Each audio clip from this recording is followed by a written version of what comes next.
Praise the lord. దేవుని నామమునకు మహిమ కలుగునుగాక. దేవుని లేఖనం సెలవిస్తుంది. లూకా శుభవార్త 17వ అధ్యాయం 32వ వచనంలో లోతు భార్యను జ్ఞాపకం చేసుకుని అంటూ ఉన్నారు. బైబిల్లో అనేక మంది స్త్రీలు ఉన్నారు, కానీ లోతు భార్యను ఎందుకు జ్ఞాపకం చేసుకోమని లేఖనం సెలవిస్తుందంటే, లోతు భార్య ఆ వెనుక వైపు తిరిగి చూసింది.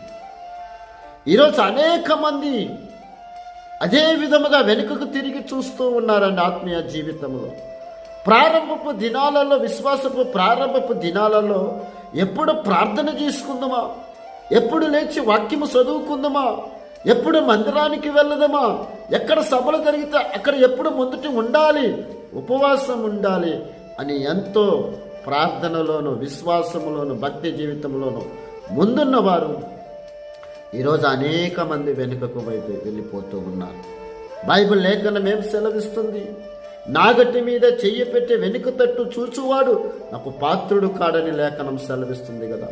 ఈ లేఖనాల్లో మనం చూసినట్లయితే బైబిల్ లేఖనం అద్భుతంగా తెలియపరుస్తున్న మాట ఏంటంటే, లోతు భార్యని జ్ఞాపకం చేసుకోండి. ఎందుకో తెలిసిన ఈరోజు అనేక మంది ఎలాగుంటున్నారంటే వెనుకకు తిరిగి దేమావలే.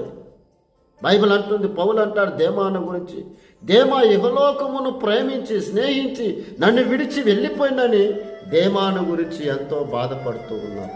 ఈరోజు సంఘ కాపరులు, విశ్వాసుల కొరకు ఎంతో బాధపడుతూ ఉన్నారు. పిల్లల కొరకు తల్లిదండ్రులు ఎంతో బాధపడుతూ ఉన్నారు. భర్తల కొరకు భార్యలు ఎంతో బాధపడుతూ ఉన్నారు. భార్యల కొరకు ఎంతో భర్తలు బాధపడుతూ ఉన్నారండి. ఈరోజు నీవు లోతు భార్యని జ్ఞాపకం చేసుకోవాలి.